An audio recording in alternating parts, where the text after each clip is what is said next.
Hello everyone, I am Jyoti Jha and welcome to NCERT the mind. तो आज हम लोग पढ़ेंगे क्लास 5 हिंदी अरिहंत वर्कबुक का चैप्टर 13 स्वामी की दादी। तो चलिए पढ़ना स्टार्ट करते हैं। आप भी अपना वर्कबुक निकालिए और मेरे साथ साथ बनाना स्टार्ट कीजिए। और अगर आपके पास वर्कबुक नहीं है तो मैंने वर्कबुक का लिंक डिस्क्रिप्शन बॉक्स में डाल दिया है। आपको 1 से लेके 5 तक सारे वर्कबुक मिल जाएंगे। आप अमेज़ॉन से ईज़िली मंगवा सकते हैं। तो चलिए पढ़ना स्टार्ट करते हैं। स्वामी की दादी पाठ आधारित प्रश्न, यानी कि जो आपने चैप्टर में पढ़ा है बस उस पे आधारित प्रश्न है, उसे सॉल्व करना है। प्रश्नों के सही विकल्प पर सही का निशान लगाइए। स्वामीनाथन इलायची और लौंग की गंध भरे वातावरण में स्वयं को कैसा महसूस कर रहा था? कैसा कर रहा था? दुखी और निराश, प्रसन्न और सुरक्षित, डरा और असुरक्षित, बेचैन और परेशान। तो कैसा महसूस कर रहे थे वो? तो प्रसन्न और सुरक्षित, इसमें टिक लगाएंगे। ठीक है। राजम किसका बेटा था? वकील का, सब मजिस्ट्रेट का, पुलिस अधीक्षक का या शिक्षक का? तो पुलिस अधीक्षक का बेटा था। टिक लगाएंगे। राजम ने शेर को कहाँ से गोली मारी थी? झाड़ी के पीछे से, जीप में बैठकर, पेड़ पर चढ़कर या उसके सम्मुख जाकर? तो झाड़ी के पीछे से मारी थी गोली। ठीक है, इसमें टिक लगाएंगे। स्वामीनाथन किसके गलत जवाब से चिढ़ गया था? दादाजी के, दादी जी के, पिताजी के या माताजी के? तो दादी जी के। टिक लगाएंगे। सही कथन पर सही तथा गलत कथन पर गलत का निशान लगाइए। ठीक है। दादी अपना सामान अपने साथ नहीं रखती थी। गलत। दादी के छोटे बक्से में तांबे के सिक्के सहित इलायची, लौंग और सुपारी रखे होते थे। सही। स्वामीनाथन गणित में राजम से ज़्यादा तेज था। गलत। दादी ने अपनी पुत्री के पैदा होने तक गले में मेडल पहनना नहीं छोड़ा था। ठीक है, इसमें सही होगा। उसके बाद है बॉक्स में से उचित शब्दों का प्रयोग करके रिक्त स्थान भरिए। दादी के पास पटसन के रेशे का बना एक वर्गाकार बक्सा था। स्वामीनाथन अपनी दादी की गोद में सिर रखकर लेटा था। दादी अलग अलग समय पर घटी घटनाओं को गड़मड़ करके सुना रही थी। स्वामीनाथन को हरिश्चंद्र की कहानी सुनाते सुनाते दादी स्वयं भी सो गई। उसके बाद है गद्यांश को पढ़कर पूछे गए प्रश्नों के उत्तर लिखिए। अब ये जो गद्यांश दिया गया है इसे आपको पढ़ना है और पूछे गए प्रश्न का उत्तर देना है। दादी ने इसका समर्थन किया और हरिश्चंद्र की कहानी सुनाने की बात कही, जिसने वचन का पालन करने के लिए सिंहासन, पत्नी और बच्चे को खो दिया और अंत में उसे सब कुछ वापस मिल गया। उसने कहानी आधी ही सुनाई थी कि स्वामीनाथन खर्राटे लेने लगा। दादी भी रुक रुक कर बोलने लगी, फिर वह भी सो गई। प्रश्न है कि हरिश्चंद्र ने क्या क्या खोकर अपने वचन का पालन किया था? तो क्या क्या खोकर? सिंहासन, पत्नी और बच्चे।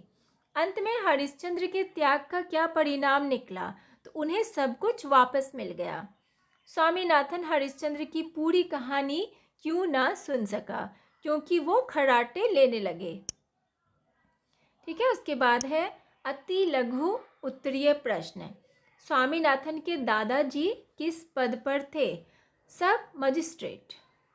राजम को गणित में कितने नंबर मिलते थे? 100 में से 90 नंबर। उसके बाद है दादी ने जो मेडल बुआ को दिया उसका उन्होंने क्या किया? उसे गलवाकर 4 चूड़ियाँ बनवा ली। ठीक है। उसके बाद है लघु उत्तरीय प्रश्न। राजम की किससे दुश्मनी और फिर दोस्ती हुई थी? यह बात किसे कौन बता रहा था? तो राजम की मनी से, और यह बात दादी को स्वामीनाथन सुना रहा था। स्वामीनाथन किसके पास कौन सी वर्दी होने की बात कर रहा था? वह वर्दी उसके पास कहाँ से आई? तो राजम के पास पुलिस की वर्दी होने की बात कर रहा था, क्योंकि उसके पिता पुलिस अधीक्षक थे। इसके बाद है दादी किसे महामूर्ख मानती थी और क्यों? दादी बुआ को महामूर्ख मानती थी क्योंकि बुआ ने मेडल को गलवा कर चूड़ियाँ बनवा ली थी। दीर्घ उत्तरीय प्रश्न। अपने दादाजी के विद्यार्थी जीवन के बारे में स्वामीनाथन को किससे क्या जानकारी प्राप्त हुई? तो अपने दादाजी के विद्यार्थी जीवन के बारे में स्वामीनाथन को दादी से पता चला कि वह बहुत होशियार थे। कभी कभी तो उन्हें 100 में से 200 नंबर भी दे देते थे। एमए पास करने पर उन्हें मेडल भी मिला। उसके बाद है राजम की वीरता की कहानी को अपने शब्दों में लिखिए। अब देखिए, आपको राजम की जो वीरता है उसकी कहानी बताना है। अपने पिता के साथ राजम एक बार जंगल गया था। वहाँ उसके पिता पर 2 शेरों ने हमला किया। राजम ने बड़ी बहादुरी से झाड़ी के पीछे छुपकर शेर को गोली मारी। दादी ने स्वामीनाथन को उसके दादा के उत्तर लिखने के संदर्भ में क्या बताया?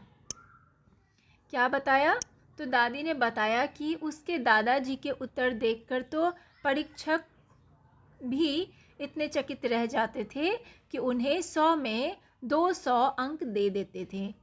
स्वामीनाथन के मन में दूसरे ही क्षण संदेह पैदा क्यों हुआ? क्योंकि दादी ने राजम को देखा तक नहीं था और वह उसे अच्छा लड़का बता रही थी, जबकि दादी नींद में थी। ठीक है। उसके बाद है भाषा आधारित प्रश्न। लिंग का उल्लेख करते हुए निम्नलिखित शब्दों से वाक्य बनाइए। ठीक है। तो देखिए, बिस्तर, तो बिस्तर कौन सा लिंग हुआ? पुल्लिंग हुआ। तो इसका वाक्य बनाएंगे तो यह बिस्तर काफ़ी सुंदर है। वचन पुल्लिंग है, तो हमें अपने वचन का पालन करना चाहिए। उसके बाद है कल्पना, तो कल्पना स्त्रीलिंग हुआ। उसने एक चित्र की कल्पना की है। जंगल पुल्लिंग है, जंगल में बहुत सारे जानवर रहते हैं। चादर स्त्रीलिंग है, इस चादर की क्वालिटी बहुत अच्छी है। ठीक है। उसके बाद है निम्नलिखित शब्दों को संज्ञा भेदों के आधार पर छांट कर लिखिए। अब देखिए, यहाँ पर ये सारे शब्द दिए गए हैं, इसमें आपको संज्ञा जो है ना, संज्ञा भेदों के आधार पर इसे छांट कर लिखना है कि ये कौन सा संज्ञा है। ठीक है। जैसे कि व्यक्तिवाचक संज्ञा दिया हुआ है, जातिवाचक संज्ञा और भाववाचक संज्ञा। अब इसमें व्यक्तिवाचक संज्ञा कौन सा है वो लिखना है। तो देखिए, स्वामीनाथन, राजम और हरिश्चंद्र, ये व्यक्तिवाचक संज्ञा है क्योंकि इससे जो है ना किसी व्यक्ति के बारे में बताया जा रहा है, इसीलिए ये व्यक्तिवाचक संज्ञा है। जातिवाचक संज्ञा जिससे कि पूरे जाति का बोध होता है। ठीक है, पूरे जाति के बारे में बताया जाता है। बिस्तर, तो बिस्तर जो है ना, इससे पूरी जाति का बोध होता है। गोली, डाकू, तो ये सब है ना जातिवाचक संज्ञा है। भाववाचक संज्ञा यानी कि जिससे भाव का बोध हो, तो मिठास, संदेह और गंध। ठीक है, इस तरीके से यह आपको बना लेना है। उसके बाद है प्रत्येक शब्द समूह को नए विशेषण के साथ पुनः लिखिए। तो देखिए, जैसे यहाँ पे जैसे बताया गया है, बड़ा दफ्तर, पहला दफ्तर, तो नया संदेह, तो पुराना संदेह। आधी कहानी, पूरी कहानी। प्यारा लड़का, छोटा लड़का। खूंखार डाकू, क्रूर डाकू। शानदार जवाब, सीधा जवाब। रूखा स्वर, मधुर स्वर। प्रत्येक शब्द के अलग अलग अर्थ लिखिए। ठीक है। तो देखिए, जैसे शेर है, तो शेर का क्या क्या अर्थ होता है, अलग अलग अर्थ लिखना है। तो शेर तो एक जानवर हुआ, और एक शेर जो हम शेरो शायरी बोलते हैं जिसे, वो। ठीक है। बस, बस का एक वाहन, और एक बस मीन्स होता है सिर्फ। गोली, गोली तो हुआ एक दवाई, और एक गोली का मतलब हुआ बंदूक से छोड़ा गया एक पिंड। काफ़ी, काफ़ी मीन्स हुआ पर्याप्त, और दूसरा अधिक। ठीक है। उसके बाद है पाठ के आसपास। राजम की कहानी सुनाते हुए स्वामीनाथन ने दादी से कहा था, जो भी उसे झूठ कहेगा वह उसे गोली मार देगा। क्या अपने मित्र के प्रेम के वश में आकर स्वामीनाथन का ऐसा कहना उचित था? तर्कपूर्ण उत्तर लिखिए। ठीक है। तो देखिए क्या होगा, उत्तर लिखेंगे कि यह बात उचित था क्योंकि गोली वाली बात स्वामीनाथन ने सिर्फ दादी की नींद उड़ाने के लिए कही होगी, ना कि सच में। ठीक है, तो आपका वर्कबुक कंप्लीट हो चुका है। तो कैसा लगा आपको पढ़ के मुझे ज़रूर बताइए। अच्छा लगा हो मेरा पढ़ाना तो मेरे चैनल NCERT द माइंड को लाइक सब्सक्राइब कीजिए और पास में दिए गए बेल आइकन को ज़रूर प्रेस कर दीजिए, ताकि NCERT से ही रिलेटेड हर वीडियोज़ आपके पास समय से पहुंचती रहे। तो मिलते हैं नेक्स्ट वीडियो में, तब तक के लिए bye, take care, thanks to watch my video.